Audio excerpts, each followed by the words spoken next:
நல்லதொரு வாய்ப்பை கொடுத்ததாக ஆசிரியர்களுக்கு இயேசுவின் நாமத்தினாலே என்னுடைய நன்றியை நான் தெரிவித்துக் கொள்கிறேன்.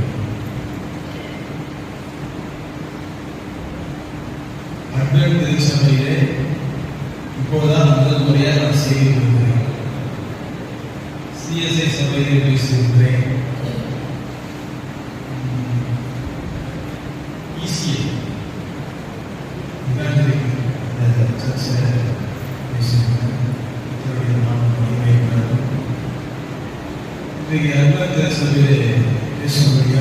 கிருபையை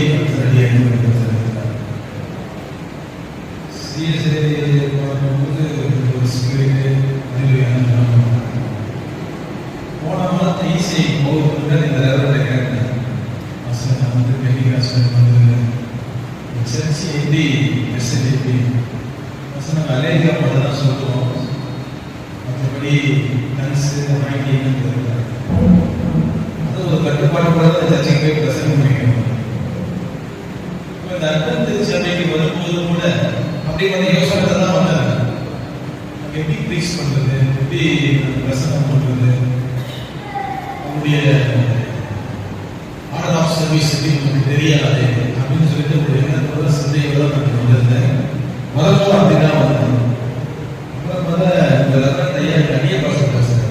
இன்னைக்கு ஆச்சரியமா எனக்கு தெரியாது உண்மையாக அட்வென்ட்னுடைய எப்படி அபிஷேகத்தை பேசணும் அதெல்லாம் எனக்கு தெரியாது. முதலுடைய நாமம் அப்படியே உரைச்சு இன்றைக்கு கூட நல்ல ஒரு இடத்துல ஆண்டவர் என்னை கொண்டு வந்திருக்கிறார் என்பதை நான் அறிந்திருக்கிறேன். கர்த்தருடைய நாமம் மகிமையை உரைச்சு கர்த்தர் நல்லவர். Praise God. Hallelujah. கர்த்தருடைய வார்த்தையை நாம் கடந்து செல்லலாம். 2 பேதுரு 3ஆம் அதிகாரம் 2 பேதுரு 3ஆம் அதிகாரம் 17ஆம் வசனம்.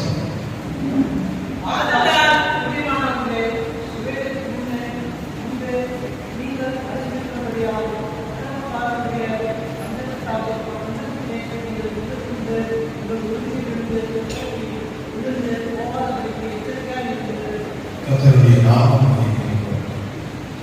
ஆதலால் பிரியமானவர்களே, இவைகளை முன்னமே நீங்கள் அறிந்திருக்கிறபடியால் அக்கிரமக்காரருடைய வஞ்சகத்திலே நீங்கள் எழுப்புண்டு உங்கள் உறுதியிலிருந்து விலகி விழுந்து போகாதபடிக்கு எச்சரிக்கையாகிறீர்கள்.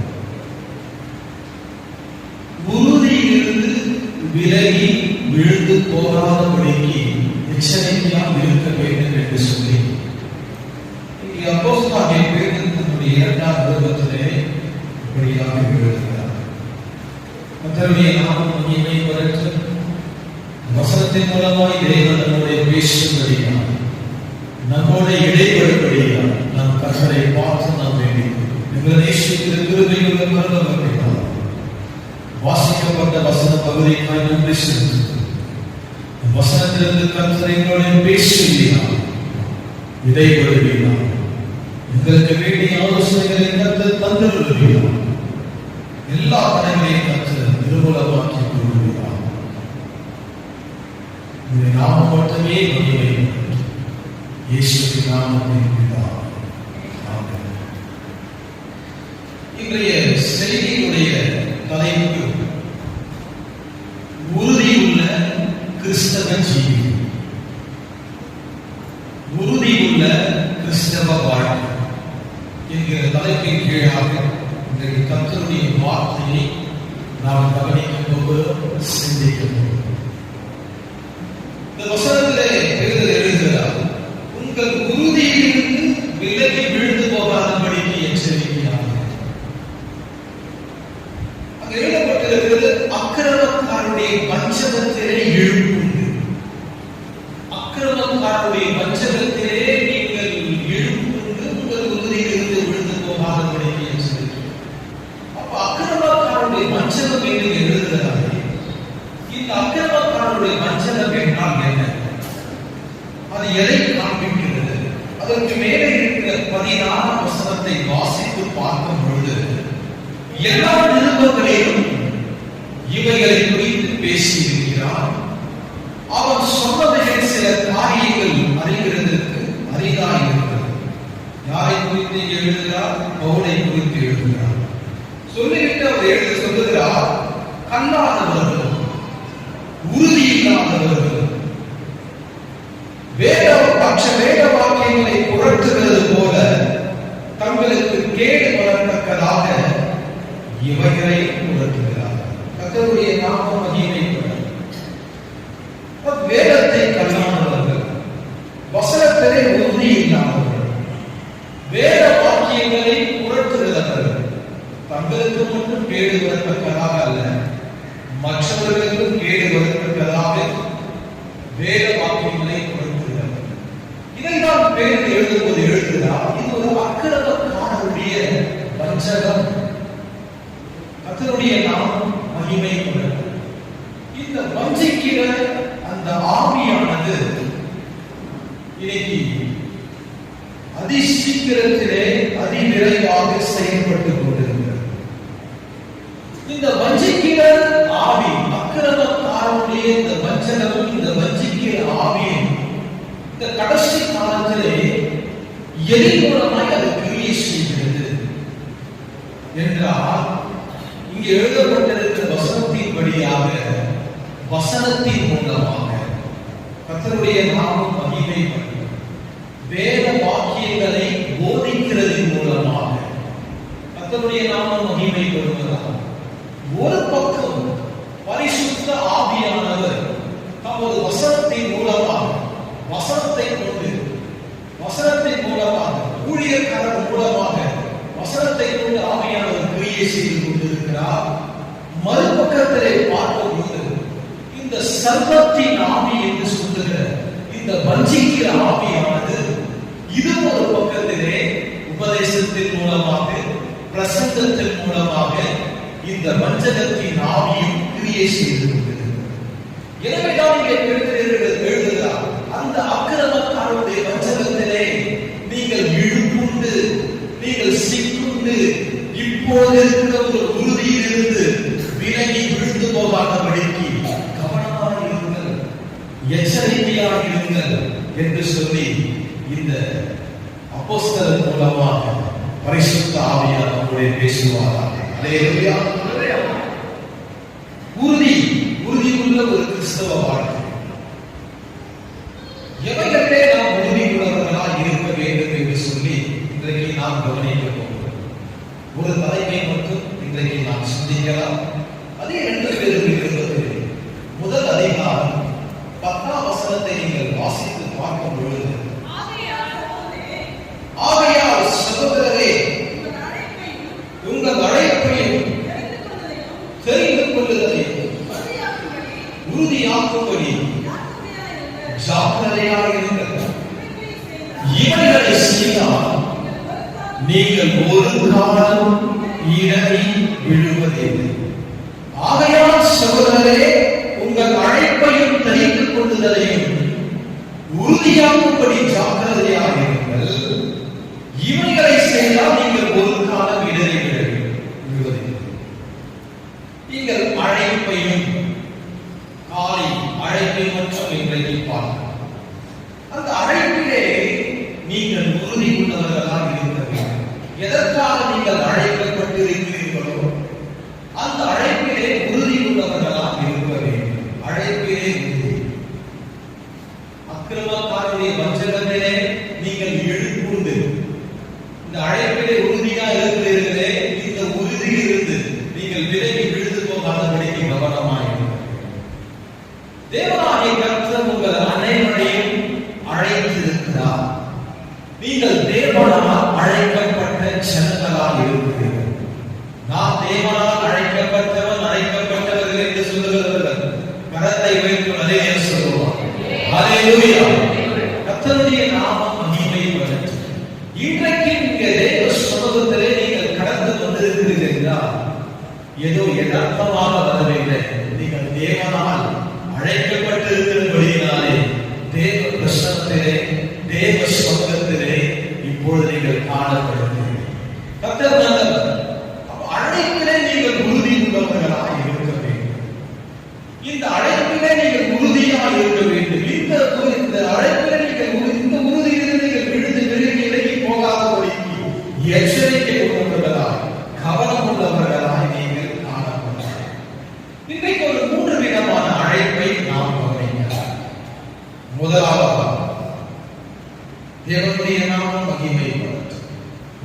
கொரிந்தியர் 1-ஆம் அதிகாரம் 9-ஆம் வசனம்.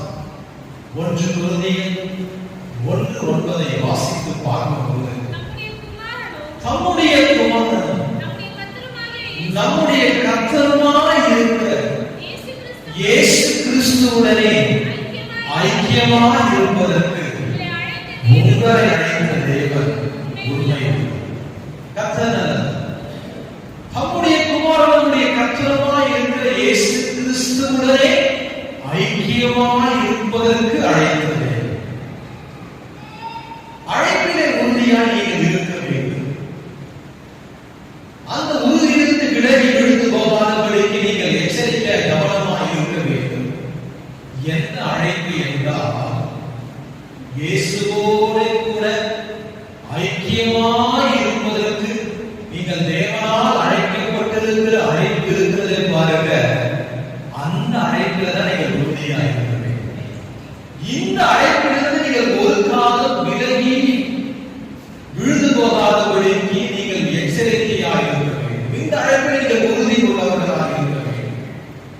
ஃபெலோஷிப், இயேசுவோடு கூட ஐக்கியமாய் இருப்பதற்கு நீங்கள் பிதாவினால் அழைக்கப்பட்ட சிலர்.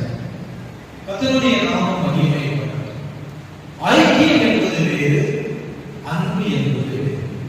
கிறிஸ்துவ உலகத்திலே அன்புக்கும் ஐக்கியத்துக்கும் உள்ள இருக்கிறதான அந்த வித்தியாசத்தை நீங்கள் அறிந்து கொள்ள வேண்டும்.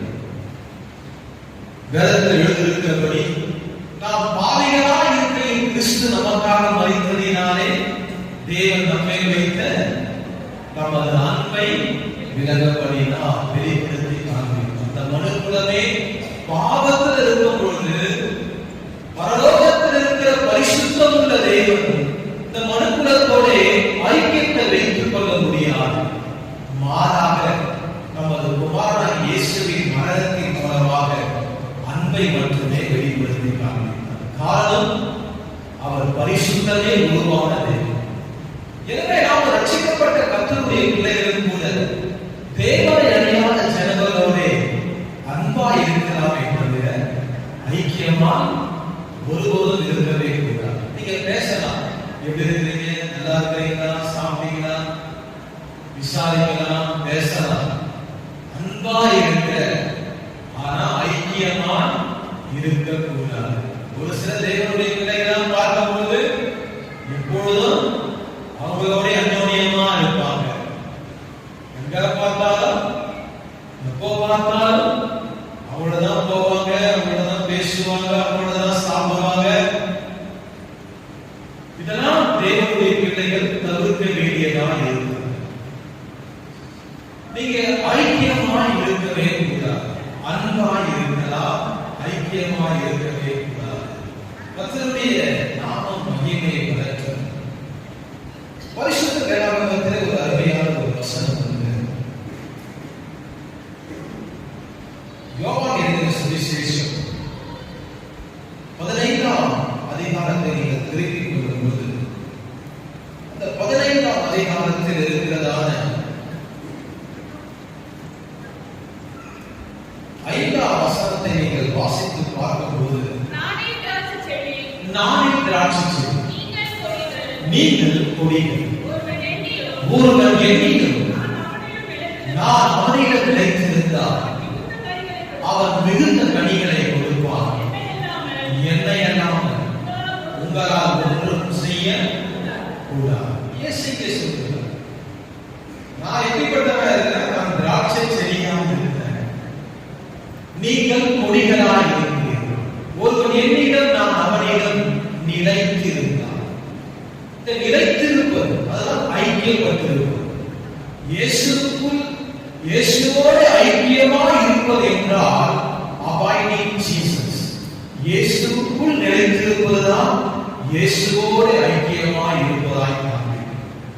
நாம் எத்தனை பேர் இயேசுவோடு கூட ஐக்கியமாய் இருக்கிறோம்? நாம் எத்தனை பேர் இயேசுவுக்குள் நிலைத்திருக்கிறவர்களாய் இருக்கிறோம்? இயேசுவோடு ஐக்கியமாய் இருக்கிறவர்கள், இயேசுவுக்குள் நிலைத்திருக்கிறவர்கள், அவர்கள் கனி கொடுக்கிறவர்களாய் இருப்பார்கள். கர்த்தருடைய நாமம் மகிமை பெறட்டும். கனி கொடுக்கிற ஒரு வாழ்க்கை வாழக்கூடியவர்களாய்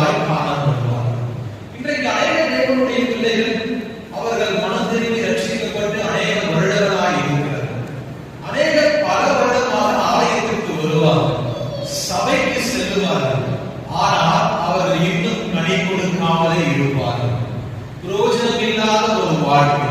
கர்த்தருடைய நாமம் மகிமைப்படட்டும். தனக்கு பிரயோஜனமாய் இருக்க மாட்டார்கள், சொந்த குடும்பத்திற்கு பிரயோஜனமாய் இருக்க மாட்டார்கள், ஆலயத்திற்கு பிரயோஜனமாய் இருக்க மாட்டார்கள், ஏன் தேவனுக்கு பிரயோஜனமாய் இருக்க மாட்டார்கள். இப்படி பிரயோஜனமில்லாத கனி கொடுக்காத அநேக தேவனுடைய பிள்ளைகள் இன்னும் கூட வாழ்ந்து கொண்டிருக்கிறார்கள். ஏன் அவர்களால் கனி கொடுக்கக்கூடிய ஒரு ஜீவியம் செய்ய முடியவில்லை? ஏன் கனி கொடுக்க முடியாத ஒரு சூழ்நிலைகளை இன்றைக்கு தேவனுடைய பிள்ளைகள் ஏன் காணப்படுகிறார்கள் என்றால், அவர்கள் இன்னும் இயேசுவோடு கூட ஐக்கியமாய் இல்லாததினால், இயேசுவுக்குள் இன்னும் அவர்கள் வேரூன்றி நிலைத்து நிற்காமல் போனதினாலேதான் அவர்களால் கனி கொடுக்க முடியவில்லை. கர்த்தருடைய நாமம் மகிமைப்படட்டும். பிதாவாகிய தேவன் நீங்களுடைய குமாரனாகிய இயேசுவோடு கூட ஐக்கியமாய் இருப்பதற்காக அழைத்திருக்கிறார். அவருக்குள்ளே நிலைத்திருந்தபடியாக அழைத்திருக்கிறார். எனவே நீங்கள் இந்த அழைப்பிலே நீங்கள் உறுதி உள்ளவர்களாக இருந்தால் மட்டும் போதாது. அந்த வசனத்தில் எழுதப்பட்டிருக்கிறது, உங்களை அழைத்தவர் உண்மையுள்ளவர், உண்மையுள்ளவர்களாக இருக்க வேண்டும். அல்லேலூயா. கர்த்தருடைய நாமம் மகிமைப்படட்டும். உண்மை உள்ளவர்கள் நிச்சயமாய் உறுதி உள்ளவர்களாக இருப்பார்கள். ஆனால் ஒரு இடத்திலே அப்போஸ்தலனாகிய பவுல் இப்படி எழுதுகிறார், நாம் உண்மை இல்லாதவர்களாக இருந்தாலும் அவரும் உண்மை உள்ளவராக இருக்கிறார். கர்த்தருடைய நாமம் மகிமைப்படட்டும். எதற்காக தேவன் நம்மை அழைத்தாலும் அவருடைய குமாரனாகிய இயேசுவோடு கூட ஐக்கியமாய் இருப்பதற்கு அழைத்த தேவனாகிய கர்த்தர், அழைத்த கர்த்தர் உண்மை உள்ளவராக இருக்கிறார். அழைப்பிலே காணப்படுகிற நாம் எப்படியாக இருக்கிறோம்? அந்த அழைப்பிலே நாம் உண்மை உள்ளவர்களாக இருக்கிறோமா? உறுதி உள்ளவர்களாக இருக்கிறோமா? இன்னும் கூட நாம் தேவனை ஏமாற்றிக் கொண்டிருக்கிறோம். சற்று நாம் சிந்தித்து பார்ப்போம். எனவே நம்முடைய வாழ்க்கையிலே ஒரு மாற்றம் வர வேண்டும். அவரோடு கூட ஐக்கியமாய் இருப்பதற்கு அழைத்த தேவனுக்கு நான் உண்மையாக இருப்பேன், அந்த அழைப்பிலே நான் உறுதியாக இருப்பேன் என்று சொல்லி நாம் ஒரு தீர்மானத்தை எடுப்போம். கர்த்தர் நிச்சயமாய் நமக்கு கிருபை செய்வார். 2 கொரிந்தியர் நிருபத்திலே 6ஆம் அதிகாரத்தை நீங்கள் திருப்பிக் கொள்வீர்கள் என்றால் ஒரு வித்தியாசத்தை அங்கே அப்போஸ்தலனாகிய பவுல் நமக்கு காண்பிக்கிறதை நாம் பார்க்கலாம். அந்த 2 கொரிந்தியர் 6ஆம் அதிகாரம் 14 18 வரை உள்ள வசனங்களை வாசித்து பார்க்கும் பொழுது, அந்நிய நிலத்திலே கிடைக்கப்படாதிருப்பீர்களாக, சம்மதமே, ஐக்கியமே, இசையே, பங்கேறு, சம்மதமே, வாசம் பண்ணி குலாமி தேவனாயிருப்பேன் என்று சொன்னபடி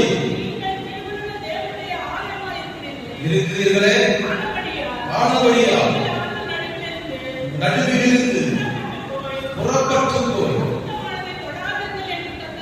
சொல்கிறார், நான் ஏற்றுக்கொண்டு பிதாவாயிருப்பேன்.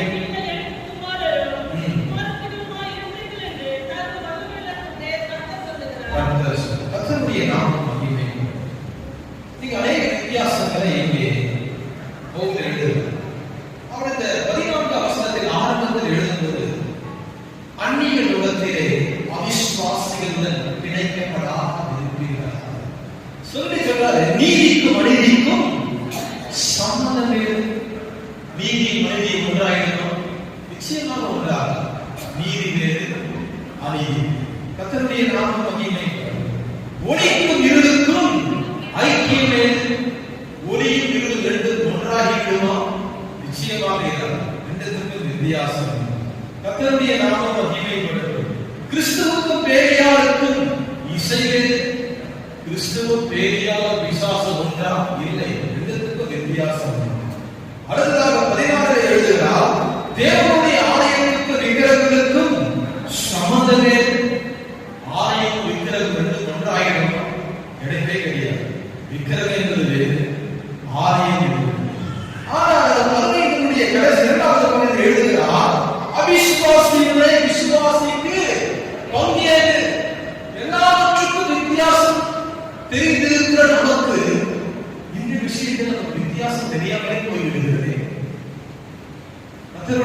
நாமம் மகிமைப்படட்டும்.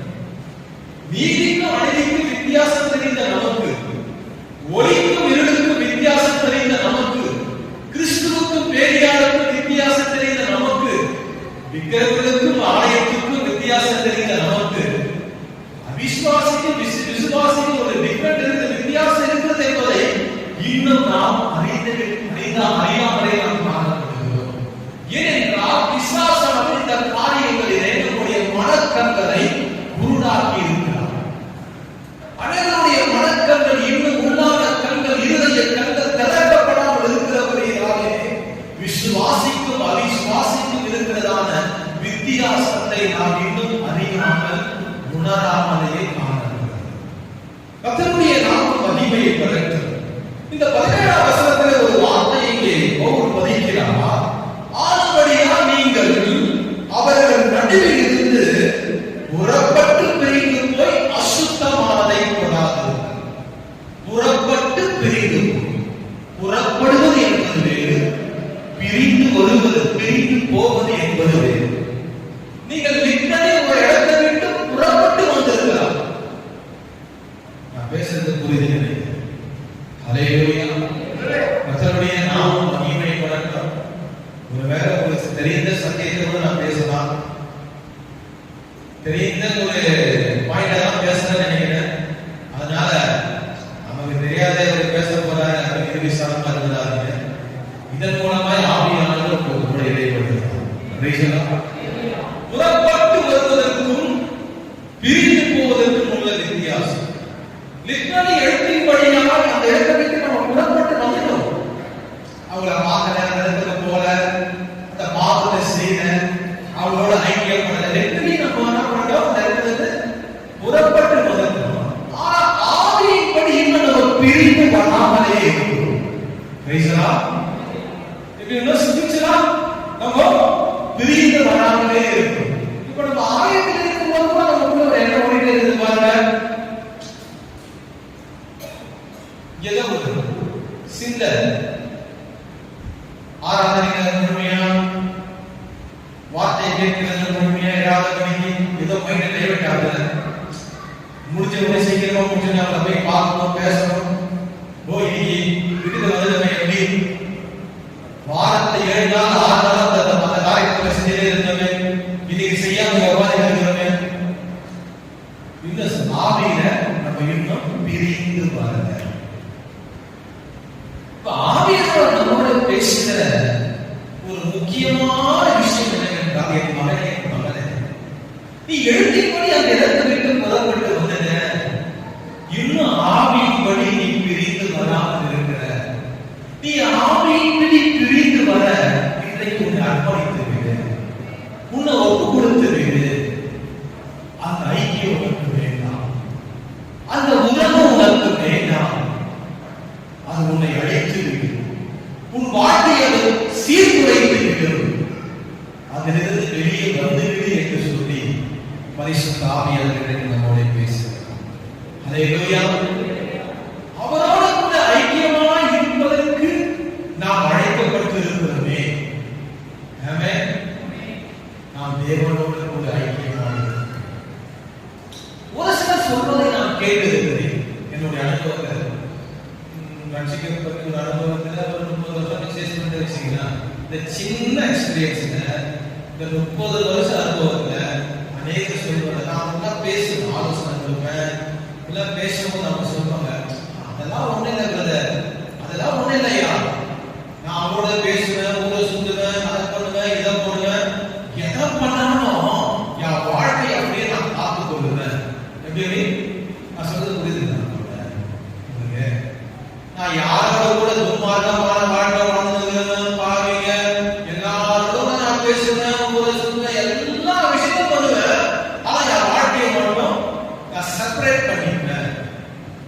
என் வாழ்க்கையை ஒரு சீல்டு வச்சு அதை நான் ப்ரொடெக்ட் பண்ணிக்கணும்னு சொல்லுவாங்க. அதெல்லாம் முடியவே முடியாது.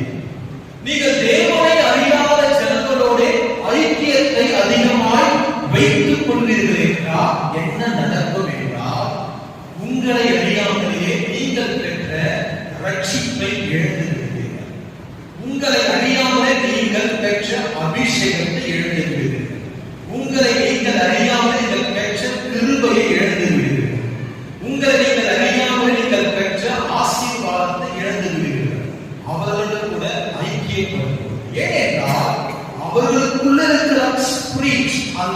ஆவியானது, அந்த துன்மார்க்கமான அந்த ஆவியானது உங்களுக்குள்ளே அப்படி பாசாய் உங்களுக்குள்ளே வரும்பொழுது, அந்த ஸ்பிரிட் உங்களுக்குள் கிரியை செய்யும் போது நீங்கள் இவையெல்லாம் இழந்துவிட்டு தேவனை விட்டு தூரமாய் வந்து விடுவீர்கள். அதுவும் உங்களை அறியாமல் நான் தேவனை விட்டு இவ்வளவு தூரமா வந்துவிட்டேன் என்று சொல்லி உங்களுக்கு தெரியாது. தேவனுடைய நாமம் மகிமை பெறப்படும். வேத வாசிப்பை எழுந்து விடுவீர்கள், ஜெபிக்கிறதை எழுந்து விடுவீர்கள். எல்லா தேவனுடைய ஆவிக்குரிய எல்லா ஆசீர்வாதங்களை இழந்தவர்களாக நீங்கள் காணப்படுவீர்கள். எப்போது தெரியுமா? தேவனை அறியாத சின்னம் கொள்வதே நீங்கள் ஐக்கியப்படும். மிக கவனமாக, மிக கேர்ஃபுல்லாக.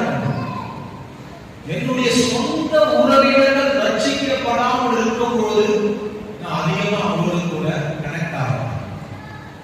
என்னுடைய ஹோல் லைஃப் பேசுகிறேன். என்னுடைய பேரண்டா இருக்கலாம், நான் கூட பிறந்தவங்களா இருக்கலாம், என்னுடைய ரிலேட்டிவா இருக்கலாம், யாராவது சரி அவங்க ரட்சிக்கப்படுறதுனா அவங்க நான் வரவங்க நான் கொஞ்சம் ஒதுங்கி. ஏனென்றால் விசுவாசிக்கு மேல ஒரு ஸ்தானத்திலே, ஊழியக்காரங்கிற ஒரு ஸ்தானத்திலே நான் இருக்கிறபடினால எனக்கு ஒரு லிமிட், அந்த லிமிட்டை நிறைய தாண்டி போகவே முடியும்.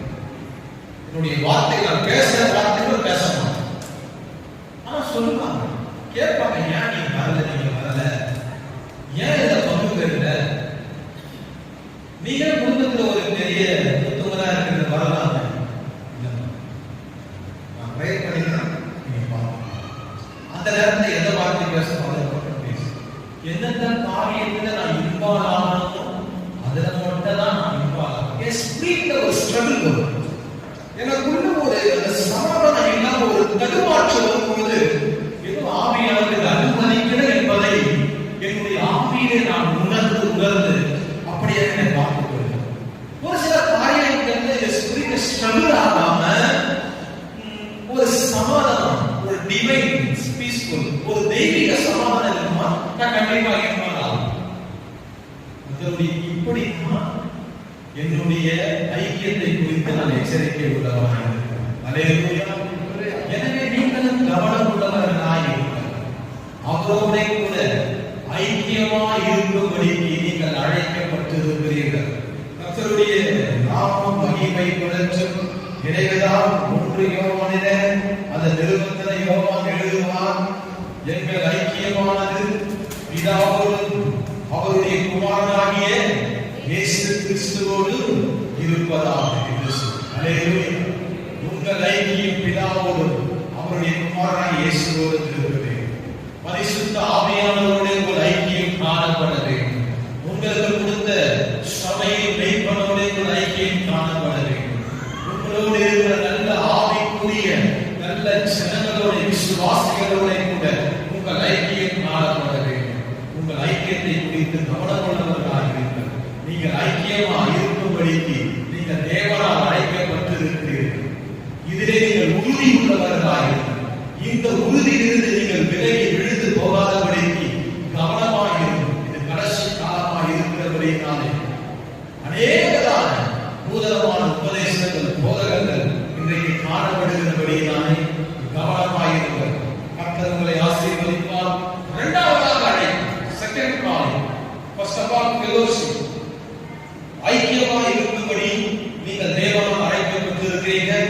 இந்த ஐக்கியத்தில் இந்த அழைப்பில் உறுதியாயிருங்கள். இரண்டாவதாக கர்த்தருடைய நாமம் மகிமை பெறட்டும். நீங்கள் வாசிக்கலாம். கர்த்தர் 1 தெசலோனிக்கேயர் 4ஆம் அதிகாரம் 7ஆம் வசனம். தேவன் நம்மை அசுத்தத்துக்கல்ல பரிசுத்தத்துக்கே அழைத்திருக்கிறார். செகண்ட் காலிங் ஹோலினஸ், பரிசுத்தத்துக்கு என்று நீங்கள் அழைக்கப்பட்டீர்கள். அங்க பவுல் எழுதும்போது எழுதுகிறார், தேவன் உங்களை அசுத்தத்துக்கல்ல பரிசுத்தத்துக்கே அழைத்திருக்கிறார். பரிசுத்தமுள்ள ஒரு வாழ்க்கை வாழ, பரிசுத்தமுள்ள ஒரு ஜீவியம் செய்ய நீங்கள் தேவனால் அழைக்கப்பட்டிருக்கிறீர்கள். இந்த அழைப்பிலே நீங்கள் உறுதி உள்ளவர்களாக இருக்கிறீர்கள். இந்த அழைப்பிலிருந்து விலகி விழுந்து போகாதபடிக்கு கவனமாயிருங்கள். எச்சரிக்கையாக இருக்கிறது. இதே அதிகாரத்திலே வாசிக்கலாம். இன்னொரு வசனம் 3ஆம் வசனத்தை வாசியுங்கள். நீங்கள் பரிசுத்தம் உள்ளவர்களாக வேண்டும் என்பதே தேவனுடைய சித்தமாய் இருக்கிறது. அந்தபடி நீங்கள் வேசி மார்க்கத்துக்கு விலகி இருந்து தேவனை அறியாத அச்சனைகளைப் போல மோக இச்சைக்கு உட்படாமல் உங்களை அவனவன் தங்கள் சரீர பாண்டத்தை பரிசுத்தமாயும் கனமாயும் ஆண்டு கொள்ளபடி அறிந்து நீங்கள் பரிசுத்தம் உள்ளவர்களாக வேண்டும் என்பதே தேவனுடைய சித்தமாய் இருக்கிறது. அவர் தமது சித்தத்தின்படியே உங்களை பரிசுத்தத்துக்கு என்றே அழைத்தார். எனவே வேசி மார்க்கத்துக்கு விலகி இருந்து உலகத்தில் இருக்கிற அஞ்ஞானிகளைப் போல இந்த உலக மோக இச்சைகள்லாம், உலகத்தினுடைய இச்சைகள்லாம், உலகத்தில் அநேக இச்சைகள் காணப்படுகிறது. ஒன்னா ரெண்டா சொல்லவே முடியாது. அநேக மோக இச்சைகள் உண்டு. அவைகள் எவைகளில் என்ன பண்ணக்கூடாது? அஞ்ஞானிகளைப் போல அந்த மோக இச்சைக்கு நீங்கள் உட்படவே கூடாது. உட்படாமல் இருந்து அங்கு எழுதப்பட்டிருக்கிறது, அவனவன் தன் சரீர பாண்டத்தை பரிசுத்தமாயும் கனமாயும் ஆண்டு கொள்ளும்படி அறிந்து. இந்த சரீரத்துக்கு ஒரு முக்கியத்துவத்தை இங்கே பவுல் கொடுக்கிறதை நாம் பார்க்கிறோம். ஆவியானவர் எழுதுகிறார். எந்த அளவுக்கு பரிசுத்தத்திலே நம்முடைய ஆவிக்கும் ஆத்துமாவுக்கும் இம்பார்ட்டன்ட் கொடுக்கிறோமோ அதே அளவுக்கு நம்முடைய சரீரத்திற்கும் பரிசுத்தத்தை குறித்ததான காரியத்திலே முக்கியத்துவம் கொடுத்தே ஆகும். தேவனுடைய நாமம் மகிமைப்படுகிறது. எனக்கு அன்பான கர்த்தருடைய பிள்ளைகளே, நம்முடைய ஆவியிலும் ஆத்துமாவிலும் காணப்படுகிற இருக்கிற பரிசுத்தத்தை நடைமுறைப்படுத்தி காண்பிக்கிறது நம்முடைய சரீரமாய். பேசுறது நிறைய பேருக்கு புரிய நினைக்கிறேன். ஸ்பீடா போல மெதுவாக பேசுறது. நம்முடைய ஆவியிலும் ஆத்துமாவில் இருக்கிற பரிசுத்தத்தை வெளிப்படுத்தி நடைமுறைப்படுத்தி காண்பிப்பது நம்முடைய சரீரமாயும் சரீரத்தின் அவயவங்களாயும் காணப்படுகிறது.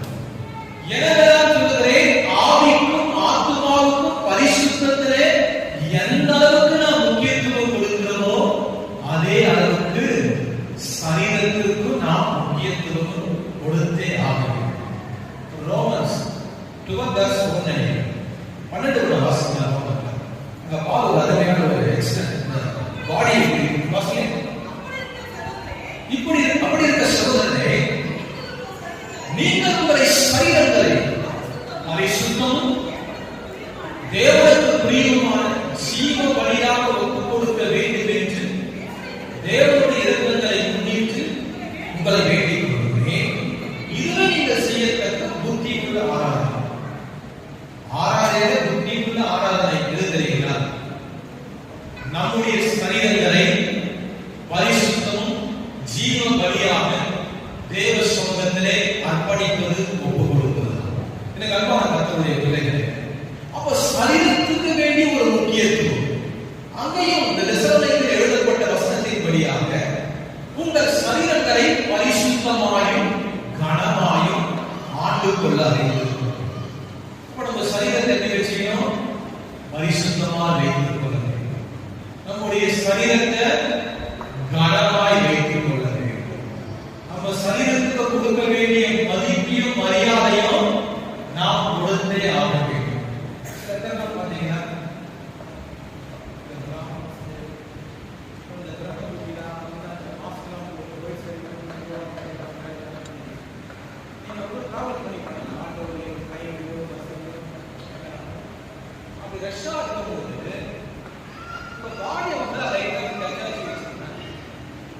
பாத்தீங்கன்னா பெரிய மனம் பண்ணுவோம்.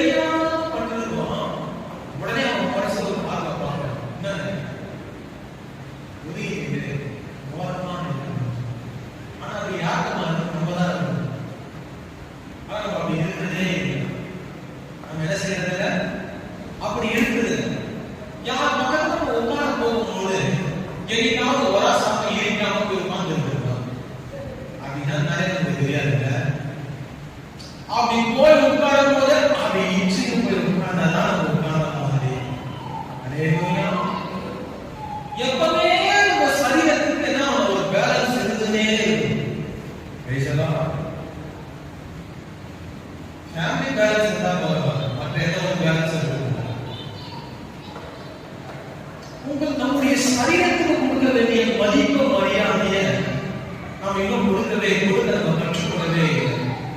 சில பேர்லாம் பார்த்து நம்ம சொன்னாங்க, ஐயோ இவர் கிராமத்தியா ரொம்ப செல்ஃபிஷ் செய்வோம், ஐயோ அவங்க கிராமத்தியா ரொம்ப மோசமானவங்க, அவங்க காரியத்தில் மட்டும் கரெக்டா இருக்காங்க, எல்லா காரியத்திலும் நம்ம செல்ஃபிஷா இருக்கணும். ஆனா பரிசுத்தம் குறிக்கிற காரியத்துல இன்னும் நம்ம சொந்த ஜீவியத்தை நம்ம செல்ஃபிஷா இருக்கவே இல்லை. மற்ற சொல்லாது எல்லா விஷயத்தையும் செல்ஃபிஷா இருக்கீங்க. இந்த பரிசுத்தமான ஒரு வாழ்க்கிற காரியத்தை நீ செல்ஃபிஷா இருந்துதான் ட்ரை பண்ணி தான் பார்ப்போமே, முயற்சி பண்ணி தான் பார்ப்போமே. ஒரு சில பேர்லாம் பார்த்தா தொட்டு தான் பேசுவாங்க, அவங்க ஒரு பழக்கம் பேசலாம். சில பேருக்கு அது பிடிக்காது, டச் பண்ணாம பேசலாம், இல்லை பழக்கம். மாற்றம் தேவனுடைய பிள்ளைகள் தேவனை அணியானவர்களே ரொம்ப ஆலோசனை நடந்துக்கிறாங்க. அவரை எல்லா இடத்துல உட்கார மாட்டாங்க தெரியுமா? எவ்வளவு வருஷம் இருந்தாலும் ஒரு வண்டி, ஒரு ட்ரெயின், ஒரு பஸ், ஆட்டோ வருஷம் ஏறவே மாட்டாங்க. அடுத்த வண்டி வந்தா பாத்துக்கலாம் அப்படின்னு நம்ம தான் செய்வோம். ஜனமா இருந்தாலும் சரி, கூட்டமா இச்சின் தண்ணீர் வசனம் சொல்றது, உங்கள் சரீரங்களை பரிசுத்தம் கனமாய் நாட்டுக்குள் அறிந்தது, சரீரம் விலையேற பெற்றது. ஆமென். என்ன சொல்றது? பரிசுத்தத்துக்கு நம்முடைய ஸ்பிரிட்டுக்கு சோர்ஸுக்கும் எவ்வளவு இம்பார்ட்டன்ட் கொடுக்கணுமோ அந்த அளவுக்கு நம்ம பாடி போயிட்டே ஆகும். நீங்க அதோட கூட தேவனுடைய நாம மகிமை பரிசுத்தமா இருப்பதற்கு நீங்கள் அழைக்கப்படுகிறது. அல்லேலூயா. இந்த இரண்டாவது குறிப்பிலே ஒரு வசனத்தை உங்களுக்கு காண்பிக்கிறேன். அருமையான ஒரு verse. பரிசுத்தமா இருக்கிறதால ஒரு அழைப்பு. 1 பேதுரு 1ஆம் அதிகாரம், First Peter chapter 1 15 and 16 15-16 நீங்கள் வாசித்து பார்க்க முடியும். உங்களை அழைத்தவர் பரிசுத்தராய் இருக்கிறது போல நீங்களும் உங்கள் நடக்கைகள் எல்லாவற்றிலும் பரிசுத்தராய் இருங்கள். நான் பரிசுத்தர், ஆகையால் நீங்களும் பரிசுத்தராய் இருங்கள் என்று எழுதியிருக்கிறது. எங்க எழுதியிருக்கிறது? வேவேராகவும் வாசிக்க வேண்டாம், எழுதி கொள்ளுங்கள். 19. இப்ப இந்த வசனத்தில் எழுதப்பட்டிருக்கிறது, உங்களை அழைத்தவர் பரிசுத்தராய் இருக்கிறது போல நீங்களும் உங்கள் நடக்கைகள் எல்லாவற்றிலும் பரிசுத்தராய் இருங்கள். பரிசுத்தமான வாழ்க்கை வாழும்படி நம்மை அழைத்தவர் எப்படிப்பட்டவர் தெரியுமா? அவரும் பரிசுத்தர். இதான் இருக்கிறதே விஷயங்கள் தான் தெரியுமா? இப்ப யாராவது பிரசங்கம் பண்ற ஊழியக்காரர்கள் சரி, சபையில் இருக்கிற விசுவாசிகளை யாரையும் பார்த்து, பிரதர் இதை செய்யாதீங்க, சிஸ்டர் இதை செய்யாதீங்க, இது தப்பு அப்படின்னு ஒரு நபர் ஒருத்தருக்கு ஒரு ஆலோசனை சொன்ன உடனே அவங்க பேசுற விஷயம் இவருக்கு ஒழுங்குமா, இவர் பேர் நம்ம சொல்ல மாட்டார், இப்படி சொல்லுவாங்க.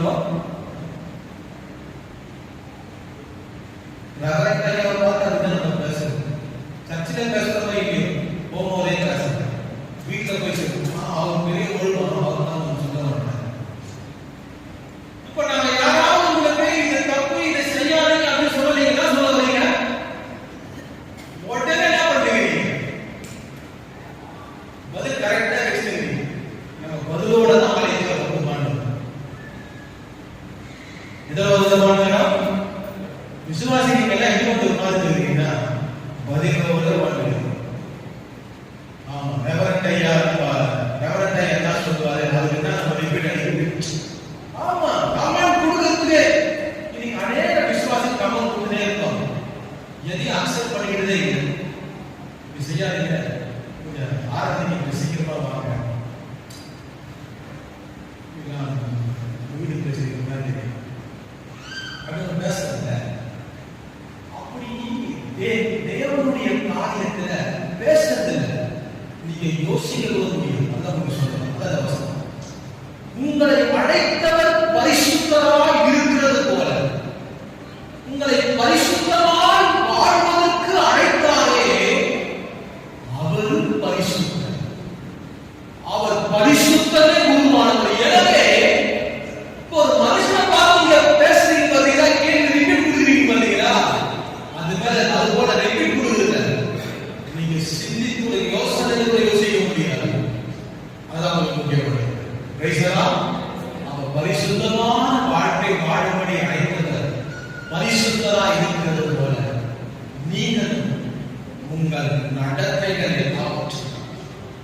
ரொம்ப ரொம்ப பிடிச்ச சென்டென்ஸ். வசனத்தை எப்பொழுது நான் வாசிக்கிறோம் இந்த சென்டென்ஸ் வந்து என் மனசுல உங்கள் நடக்கைகள் எல்லாவற்றையும் எப்படி எழுதியிருக்கிறார் பரிசுத்த ஆவியானவர். ஒண்ணு கூட மிஸ் ஆகாம அப்படியே பரிசுத்த சிந்தையில, பார்வையில, பேச்சில, கிரியையில எல்லாவற்றையும் அப்படியே பரிசுத்தையே அப்படியே நடைமுறைப்படுத்துகிறார். உங்க நடக்கைகள் எல்லாவற்றையும் ஏனென்றால் அவர் பரிசுத்தமுள்ள தேவனாக பரிசுத்தமுள்ள ஒரு ஜீவியம் செய்யும்படி நீங்கள் தேவனால் அழைக்கப்பட்டிருக்கிறீர்கள். இந்த அழைப்பில் உறுதியாக இருக்க ஆமென். அக்கிரமக்காரருடைய வஞ்சகத்தை இழுப்புண்டு இந்த அழைப்பிலிருந்து இந்த உறுதியிலிருந்து விலகி விழுந்து போகாதபடிக்கு கவனமாக இருக்க கர்த்தருக்கு வேண்டிய கிருபைகளை உங்களுக்கு தருவார். பரிசுத்தமுள்ள ஒரு வாழ்க்கை வாழ்வதற்கு முயற்சி செய்யுங்க, பிரயாசப்படுங்க. கர்த்தருடைய நாமம் மகிமைப்படட்டும். நிச்சயமாகவே கர்த்தர் உங்களுக்கு அந்த கிருபையை தருவார். நீங்கள் அந்த பரிசுத்தத்தினால அந்த அழைப்பை நீங்கள் உறுதி உள்ளவர்களாக இருக்கிறீர்கள். மூன்றாவதாக ஒரு அழைப்பை பார்க்க நாம் முடியும். கர்த்தருடைய நாமம் மகிமைப்படட்டும். 1 தீமோத்தேயு 6ஆம் அதிகாரம் 12ஆம் வசனம். 1 தீமோத்தேயு விசுவாசத்தின் நல்ல போராட்டத்தை போராடி நித்திய ஜீவனை பற்றி அதற்காகவே அழைக்கப்பட்டார். அநேக சாட்சிகளுக்கு முன்பாக நல்ல அறிக்கை பண்ணினவனுமாக இருக்கிறார். விசுவாசத்தின் நல்ல போராட்டத்தை போராடி நித்திய ஜீவனை பற்றி அதற்காகவே அழைக்கப்பட்டார். என்ன அழைப்பு?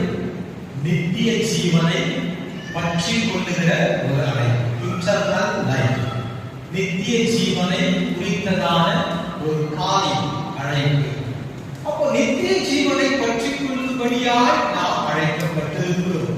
எனவே இந்த அழைப்பிலே நீங்கள் உறுதியாயிருங்கள். அக்கிரமக்காரருடைய வஞ்சகத்திலே நீங்கள் இழுப்புண்டு இந்த அழைப்பிலே நீங்கள் உறுதியில்லாதவர்களாய் நீங்கள் விலகி விழுந்து போகாதபடிக்கு நீங்கள் கவனமாய் இருக்க வேண்டும். கர்த்தருடைய நாம மகிமைப்படட்டும். நித்திய ஜீவனை பற்றி கொள்ளுகிற அழைப்பு. நித்திய ஜீவனை குறித்து பரிசுத்த வேதாகமத்திலே அநேக வசனங்கள் உண்டு, அநேக வார்த்தைகள். யோவான் நீங்க படிச்சு பார்த்தீங்கன்னா 6, 7, 8ஆம் அதிகாரங்கள் நீங்க வீட்டில சென்று படித்து பார்க்கும்போது நித்திய ஜீவனை குறித்து அநேக வேத வசனங்கள் எழுதப்பட்டிருக்கிறது. வேதவாக்கியங்கள் ஆராய்ந்து பாருங்கள். அவைகளால் உங்களுக்கு நித்திய ஜீவன் உண்டு என்று எண்ணுகிறீர்களே. என் மாம்சத்தை புசிக்க ரத்தத்தை பானம் பண்ணுகிறவனுக்கு நித்திய ஜீவன் உண்டு. தேவனை அவருடைய குமாரனாகிய இயேசுவை விசுவாசிப்பதே நித்திய ஜீவன். இன்னும் குறித்து பல வசனங்கள் பரிசுத்த வேதாகமத்தில் எழுதப்பட்டிருந்தாலும் ஒரு 2 விதமான ஒரு நித்திய ஜீவனை குறித்து உங்களோட நான் பேசுகிறேன். முதலாவது 2 வசனங்கள் தான். 1 யோவான் 5ஆம் அதிகாரம், 1 John chapter 5, 11 and 12, 11 12. கொஞ்சம் சத்தம். தேவன் நமக்கு நித்திய ஜீவனை தந்திருக்கிறார். அந்த ஜீவன் அவருடைய குமாரன் இருக்கிறது என்பதே சாட்சியா. குமாரனை உடையவர் ஜீவனை உடையவர். குமாரன் தேவனுடைய குமாரன் இல்லாதவர் ஜீவன் இல்லாதவர். கர்த்தருடைய நாமம் அவர் நமக்கு எதை கொடுத்திருக்கிறார்? நித்திய ஜீவனை தந்திருக்கிறார். கர்த்தருடைய நாமம் மகிமைப்படும். வசனத்தில் எழுதப்பட்டிருக்கிறார் அவர் நமக்கு நித்திய ஜீவனை தந்திருக்கிறார் என்று சொல்லி எழுதிட்டு தொடர்ந்து யோவான் எழுதும்போது எழுதுகிறார் அந்த ஜீவனை கொண்டு போயிட்டு அவருக்கு குமாரனுக்கு கொண்டு வச்சுட்டார். பேசும்போது தேவன் நமக்கு நித்திய ஜீவனை தந்திருக்கிறார் எழுதப்பட்டு தொடர்ந்து எழுதப்படும். எப்படி தந்தாரு, எப்பொழுது தந்தாரு, அதெல்லாம் எழுதப்பட்டிருக்கணும். தேவன் நமக்கு நித்திய ஜீவனை தந்திருக்கிறார் சொல்லி எழுதிட்டு தொடர்ந்து எழுதும் போது அந்த நித்திய ஜீவனை கொண்டு போய் யார்